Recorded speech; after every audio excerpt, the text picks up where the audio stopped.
Imaginez un pays où naître vous rend instantanément riche, où l'État paie ses citoyens simplement pour exister, sans aucun impôt sur le revenu à payer.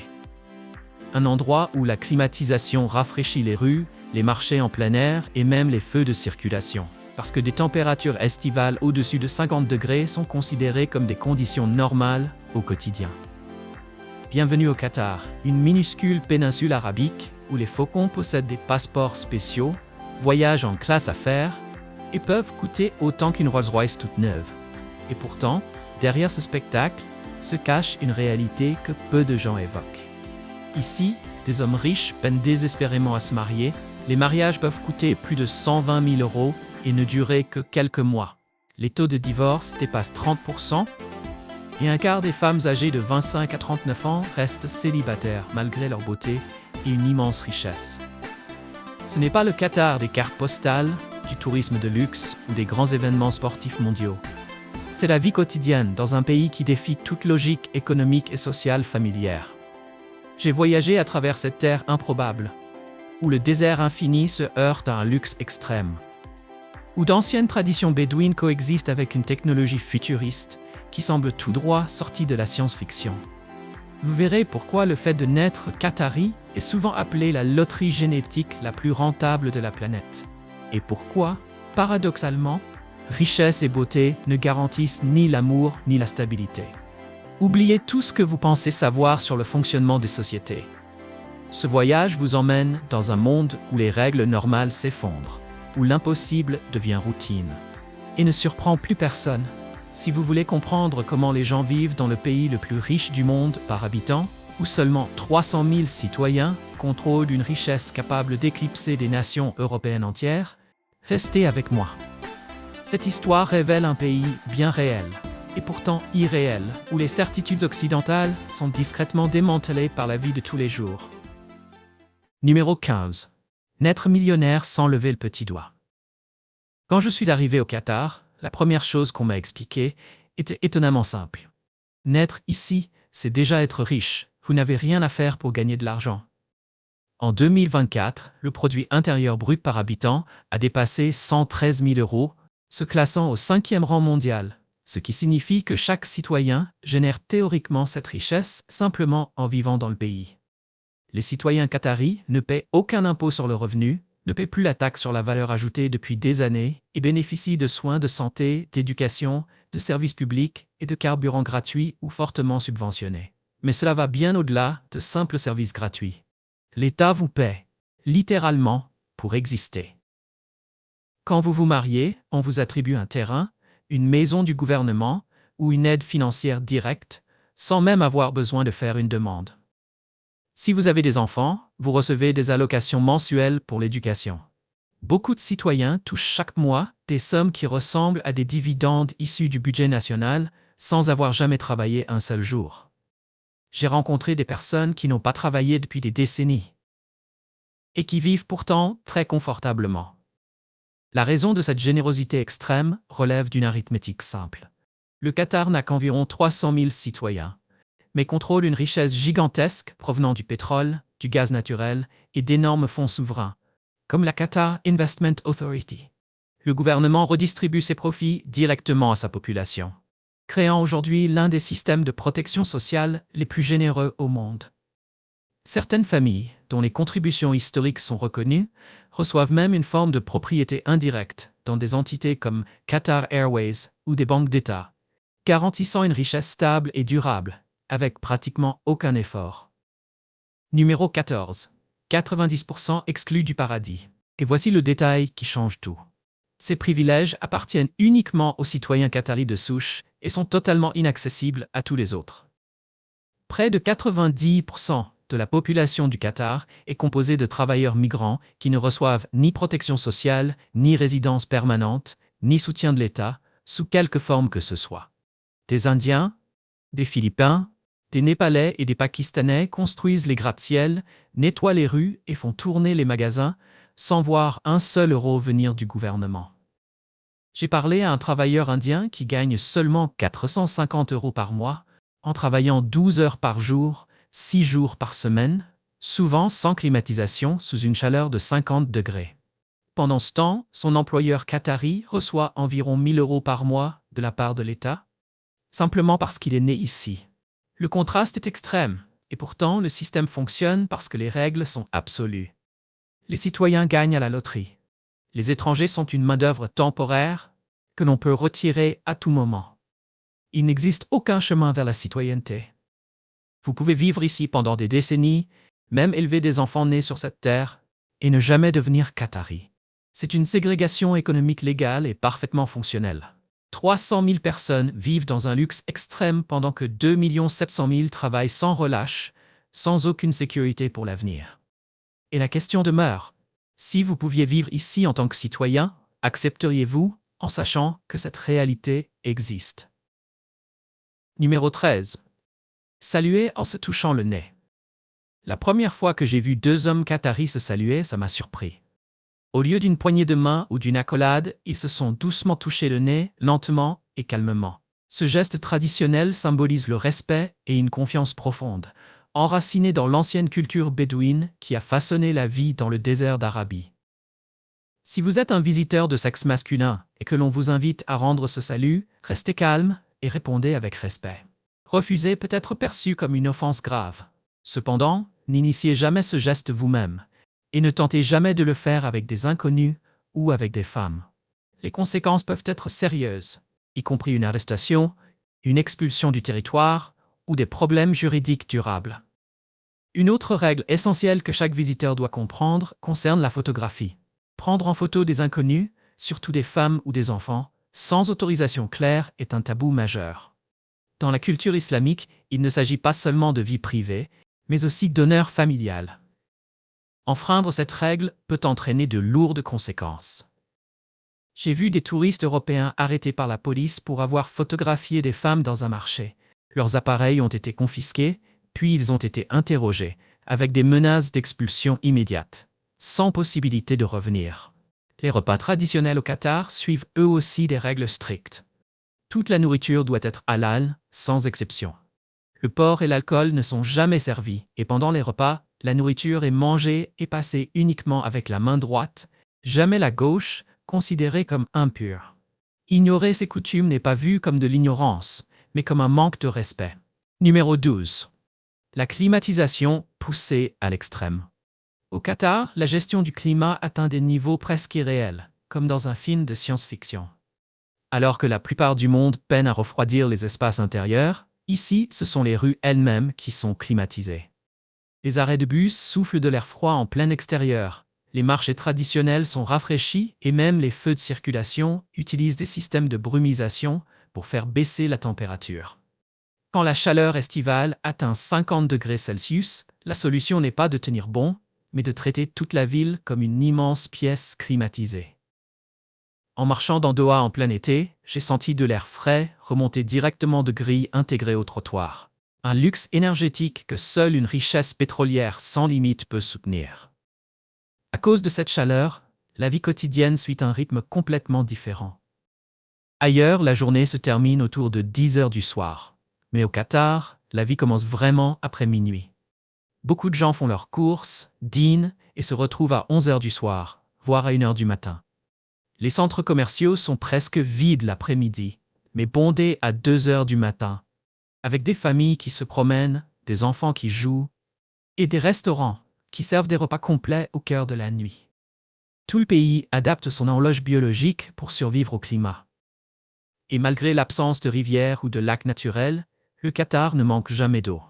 Le pays s'appuie sur certains des systèmes de dessalement les plus avancés au monde, transformant l'eau de mer en eau potable pour des millions de personnes. Maintenant, dites-moi, commentez le numéro 1 si vous voyez cela comme une adaptation brillante, ou le numéro 2 si vous pensez que c'est excessif et insoutenable pour la planète sur le long terme. Numéro 11. Des femmes magnifiques, mais célibataires. Les femmes qataries possèdent la beauté saisissante de la région du Golfe, de grands yeux expressifs, de longs cils, des traits raffinés et une peau lisse, presque porcelaine. En se promenant dans les centres commerciaux, on les remarque tout de suite, habillées de vêtements pudiques mais élégants qui mêlent sophistication et mystère. Elles ne sont pas seulement belles, elles sont aussi des symboles d'indépendance et de résilience. Et pourtant, voici le paradoxe. le pourcentage de femmes célibataires âgées de 25 à 39 ans est anormalement élevé, atteignant environ 25% de la population féminine. L'une des principales raisons est que le taux de divorce national dépasse 30%. Combiné à des restrictions strictes concernant le mariage avec des étrangers, cela crée de l'hésitation et de la peur autour du mariage lui-même. La plupart des femmes qataries mènent une vie très discrète. Les applications de rencontres sont rarement utilisées, les photos personnelles sont limitées sur les réseaux sociaux et la réputation est soigneusement protégée. En public, il est presque tabou pour un homme d'aborder une femme sans présentation formelle. Ces barrières culturelles rendent la recherche d'un partenaire extrêmement difficile, même pour des femmes éduquées, attirantes et financièrement indépendantes. J'ai parlé avec une femme qatarie de 32 ans qui travaille dans une banque, gagne un salaire élevé et est toujours célibataire, sans perspective claire. Elle m'a dit que les hommes craignent le coût élevé du mariage, que les familles s'en mêlent excessivement et que les attentes sont souvent irréalistes. Elle m'a confié qu'elle préfère rester seule plutôt que se marier malheureuse et divorcer plus tard. C'est la réalité cachée derrière la richesse extrême. L'argent n'élimine pas la solitude, ne garantit pas le bonheur et ne crée pas l'amour, dans une société où la tradition et la pression dominent encore la vie personnelle. Numéro 10. Des hommes riches qui ne peuvent pourtant pas se marier. Malgré une richesse automatique, de nombreux hommes qataris rencontrent de sérieux obstacles lorsqu'il s'agit du mariage. Dans cette société islamique, le marié est entièrement responsable de toutes les dépenses de la cérémonie, sans exception. Cela inclut la dot, les cadeaux, le lieu, ainsi que plusieurs réceptions pour les deux familles. J'ai documenté un cas réel pendant mon séjour. Un homme nommé Jamal Kassim a passé 9 ans à économiser 123 500 € pour un mariage extravagant. Le mariage n'a duré que quelques mois, avant de se terminer par un divorce. Et cette histoire est loin d'être rare. Les coûts des mariages au Qatar deviennent incontrôlables. Louer une salle de mariage à elle seule peut coûter entre 7 500 € et près de 40 000 €, sans compter les demandes de la famille de la mariée en or, en bijoux ou même en terrain. Dans de nombreux cas, les familles s'attendent à une célébration grandiose supplémentaire, presque théâtrale. Depuis 2010, les taux de mariage diminuent régulièrement, tandis que les taux de divorce augmentent depuis 2001. Épouser une étrangère exige l'approbation du gouvernement, et les enfants peuvent ne pas recevoir une citoyenneté garantie, ce qui ajoute encore plus de pression. Résultat, beaucoup de jeunes hommes qataris repoussent le mariage jusqu'à la fin de leur trentaine, voire leur quarantaine. J'ai rencontré un homme de 28 ans qui reçoit 4 000 € par mois de l'État, simplement parce qu'il est né ici, et qui affirme pourtant que ce n'est pas suffisant pour se marier. C'est le paradoxe de la richesse extrême. Elle ne résout pas les défis essentiels de la vie. Au contraire, elle amplifie les attentes, intensifie la pression sociale et crée une profonde insatisfaction, cachée derrière une façade de luxe. Numéro 9. Un faucon qui vaut plus qu'une Rolls-Royce. Au Qatar, le faucon est bien plus qu'un oiseau. C'est un symbole de puissance, d'héritage et de statut social. Pour beaucoup de Qataris, un faucon est un compagnon, voire un membre de la famille. Son image apparaît sur les billets de rial qatari et elle est largement utilisée sur les insignes militaires, les emblèmes gouvernementaux et les logos d'entreprises dans tout le pays. Ce qui choque vraiment les étrangers, c'est sa valeur. Un faucon de chasse bien entraîné peut coûter entre 14 000 € et plus de 460 000 €. Les spécimens rares sont vendus au prix d'une Rolls-Royce neuve, tout droit sortie de l'usine. Les faucons ont même leur propre passeport, ce qui leur permet de voyager à l'international sans problème de douane. Sur les vols de Qatar Airways, il n'est pas rare de voir des faucons assis en classe affaires. Jamais traités comme de la marchandise. À Doha, l'hôpital des faucons de Souk Waqif est entièrement dédié à leurs soins. C'est un centre médical de classe mondiale équipé d'une technologie avancée. Appareils de radiographie, salles d'opération et unités de soins intensifs conçues uniquement pour les faucons. J'ai visité l'hôpital et j'ai vu des oiseaux recevoir des traitements médicaux supérieurs à ceux que reçoivent de nombreux humains dans des pays plus pauvres. Au Qatar, les faucons sont une véritable noblesse. Un fauconnier m'a dit « Cet oiseau vaut plus que ma voiture, plus que mes bijoux. C'est un héritage familial, transmis de génération en génération. Je ne le vendrai jamais. » Numéro 8. Une cuisine entre tradition et Inde. La cuisine qatari est un mélange raffiné de traditions arabes anciennes et de fortes influences venues des cultures voisines, surtout du sous-continent indien. Le plat le plus emblématique est le mashbous, considéré comme le symbole national de la gastronomie qatari. Le mashbous est le plat de riz et de viande le plus courant du pays, servi aussi bien au quotidien que lors des grandes occasions. Il est préparé avec du riz basmati, cuisiné avec du poulet, de l'agneau, du bœuf, du poisson ou même du chameau, le tout généreusement mariné avec du curcuma, des clous de girofle, de la cardamome et de la cannelle. Pendant la cuisson, les épices remplissent la maison de parfums profonds et chaleureux. Au moment de servir, on ajoute souvent du jus de citron ou de l'eau de rose et parfois des sauces épicées pour une touche plus intense. Simple en apparence, le mashbous représente parfaitement la fusion entre l'héritage nomade et des siècles d'adaptation. Un autre plat traditionnel est le tarid, souvent comparé à une lasagne à l'arabe. La viande est mijotée lentement avec des légumes comme des carottes, des oignons et des pommes de terre, dans une sauce à base de tomates. Un pain fin est placé au fond du bol pour absorber le bouillon, créant un repas fondant, riche et profondément réconfortant, qui reflète les racines culinaires bédouines. Le balalais, quant à lui, montre clairement l'influence indienne. Ce plat du petit déjeuner mélange des vermicelles croustillants avec du safran, du sucre, des œufs et des épices parfumées. L'association du sucré et du salé, avec des textures contrastées, rend le balalais unique. On le mange généralement le matin, ou on le sert comme dessert léger après des repas plus copieux. Numéro 7. Des festivals avec des chameaux robots. L'un des spectacles culturels les plus surprenants au Qatar, c'est la course de chameaux sur le circuit d'Al-Shahania. Ce n'est pas seulement un sport, mais aussi un symbole puissant de la façon dont une tradition ancestrale se mêle à la technologie moderne. Les courses de chameaux viennent de profondes racines nomades, à une époque où les chameaux étaient essentiels à la survie et au prestige. Aujourd'hui, ils sont entraînés comme des athlètes d'élite. Mais ce qui étonne vraiment les visiteurs, c'est le jockey. Au lieu d'enfants ou d'adultes, ce sont de petits jockeys robots qui sont fixés sur le dos des chameaux, contrôlés à distance par des entraîneurs qui conduisent en parallèle de la piste. Cette innovation permet de préserver la tradition tout en répondant aux préoccupations de sécurité et d'éthique. Voir des chameaux sprinters dans le désert avec de minuscules robots attachés est à la fois irréel et fascinant. Cela capture parfaitement l'identité du Qatar, un pays qui protège farouchement son héritage tout en adoptant, sans crainte, des solutions tournées vers le futur. Numéro 6. Des attractions touristiques impossibles. Si vous voulez comprendre à quel point le Qatar s'est transformé de manière radicale, ces lieux révèlent tout.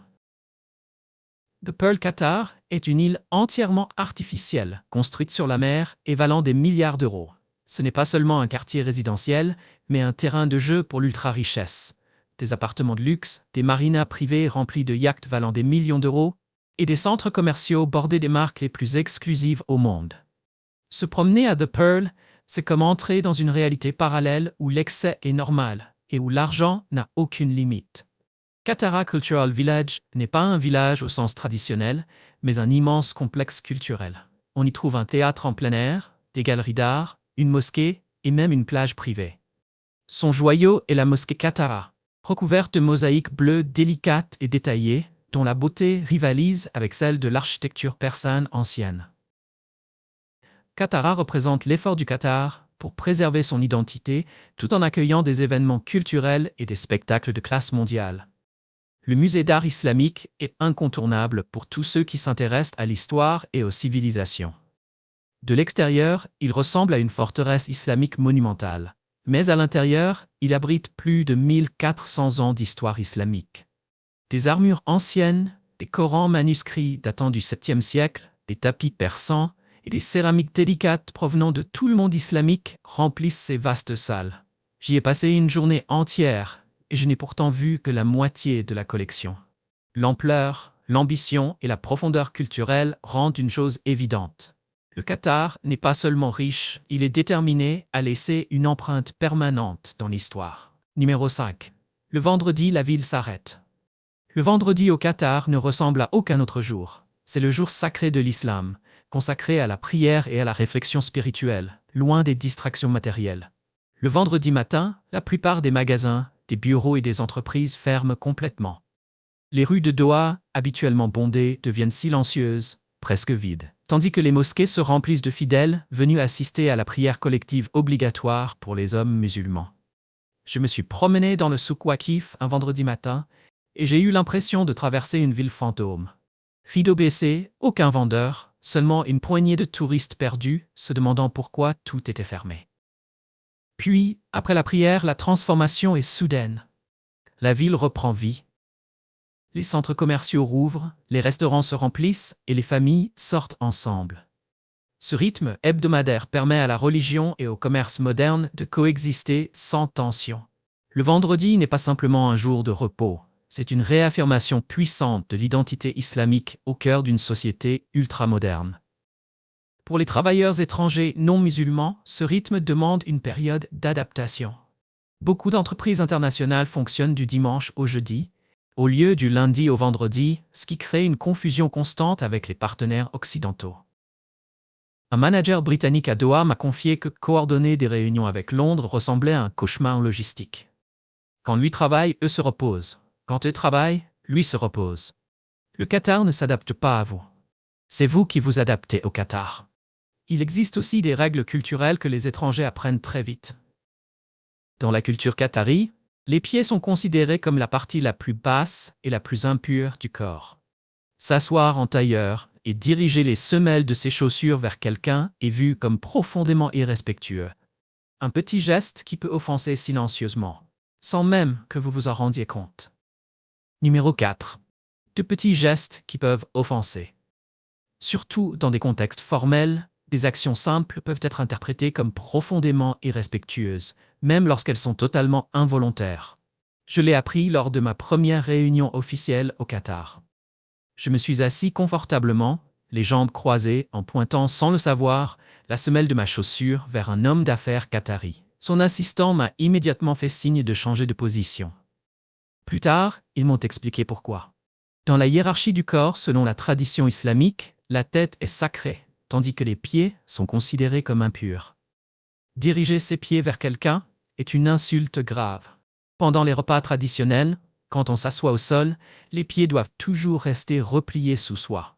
Ne les tendez jamais vers la nourriture, ni vers les autres personnes à table. Le même respect s'applique aux mains. La main gauche est considérée comme impure à cause de son association avec l'hygiène personnelle. Elle ne doit jamais être utilisée pour manger, passer un plat, serrer la main, remettre des documents ou toucher des objets sacrés comme le Coran écrit. Les repas suivent aussi une étiquette stricte. Personne ne commence à manger avant que l'hôte n'invite explicitement tout le monde à commencer. Manger trop tôt est vu comme extrêmement impoli et comme un signe de mauvaise éducation. Ces règles peuvent sembler complexes, mais elles sont essentielles. Les ignorer peut gravement offenser vos hôtes. Au Qatar, l'hospitalité est sacrée, mais elle obéit à des traditions précises, et les respecter est la clé pour être accueilli chaleureusement plutôt que retenu pour de mauvaises raisons. Numéro 3. Une programmation sociale à l'envers. La vie quotidienne au Qatar fonctionne selon un rythme complètement inversé par rapport à la plupart du monde. Ailleurs, 10 heures du soir annonce l'heure du coucher. Ici, c'est justement le moment où la vie commence. Comme la chaleur extrême de la journée rend toute activité extérieure insupportable, beaucoup de Qataris vont faire du shopping ou dîner à 11 heures du soir, voire à 1 heure du matin. Tout le rythme social s'adapte au climat. Les centres commerciaux sont vides à 3 heures de l'après-midi sous une chaleur de 50 degrés, mais débordent d'énergie à 2 heures du matin. J'ai vu des familles entières avec de jeunes enfants se promener dans les malls à 3 heures du matin, comme si c'était parfaitement normal. Les restaurants servent de vrais dîners à 4 heures du matin. Les boutiques de vêtements sont les plus fréquentées entre minuit et 3 heures du matin. Les coiffeurs travaillent jusqu'au lever du soleil. Cette inversion crée une société presque nocturne, où la nuit remplace le jour. En arrivant d'Europe, on se sent immédiatement décalé. Le soleil se couche vers 7 heures du soir et la ville s'éveille soudain. Des rues jusque-là silencieuses se remplissent de voitures, les gens sortent de leurs maisons climatisées et la véritable journée qatari commence. J'ai essayé de vivre à ce rythme pendant une semaine. Dormir jusqu'à midi, sortir à 8 heures du soir, dîner à minuit, rentrer à 4 heures du matin, épuisé. C'est désorientant et pourtant, ça fonctionne. Le Qatar a transformé un climat rude en un mode de vie qu'on ne peut vraiment comprendre qu'en le vivant soi-même. Numéro 2. Un désert sans eau et pourtant aucune soif. Le Qatar est un désert pur. Pas de rivière, pas de lac naturel et presque aucune pluie. Pourtant, ici, personne ne manque jamais d'eau potable. Comment est-ce possible? Le Qatar s'appuie sur l'une des technologies de dessalement les plus avancées au monde, transformant l'eau de mer du golfe Persique en une eau douce et potable pour des millions d'habitants. J'ai visité l'une de ces usines de dessalement. D'immenses installations fonctionnant 24 heures sur 24 qui convertissent l'eau de l'océan grâce à des systèmes de pointe d'osmose inverse. Le coût énergétique est énorme, mais avec des réserves de gaz naturel pratiquement illimitées, le Qatar peut les faire tourner sans inquiétude. À Doha, l'eau du robinet est propre et abondante. Les longues douches, les piscines privées et même des jardins en plein désert sont choses normales, rendues possibles par une technologie qui domine la nature. Mais il existe un coût caché. Le dessalement rejette dans la mer une saumure très concentrée, augmentant la salinité du golfe et endommageant lentement les écosystèmes marins. L'énergie nécessaire alimente aussi d'énormes émissions de carbone. Le Qatar possède l'une des empreintes carbone par habitant les plus élevées au monde, environ 3 fois la moyenne mondiale. Ici, la durabilité passe après l'abondance. L'état d'esprit est clair. Les ressources existent pour être utilisées sans limite. Le flux ininterrompu d'eau des robinets qataris reflète parfaitement une philosophie nationale où l'on croit que l'argent et la technologie peuvent surmonter n'importe quelle barrière naturelle sans sacrifice ni retenue. Numéro 1. Le paradoxe final. Le Qatar incarne l'une des contradictions les plus extrêmes sur Terre. Une richesse automatique pour 300 000 citoyens et en face, un travail acharné ainsi que des droits limités pour 2 700 000 travailleurs qui construisent et entretiennent ce luxe. Des traditions bédouines ancestrales coexistent avec des courses de chameaux robots, des faucons voyageant en classe affaires et des rues climatisées qui traversent le désert. Ici, ce qui semble normal paraîtrait insensé ailleurs, et ce que le reste du monde considère comme logique ne s'applique tout simplement pas. Certains des hommes les plus riches de la planète peinent à se marier sous des coûts sociaux insupportables. De belles femmes instruites restent célibataires parce que la culture limite le choix. Naître qatari, c'est gagner à la loterie ultime. Pourtant, le bonheur est loin d'être garanti. Ce pays défie la logique économique, sociale et environnementale.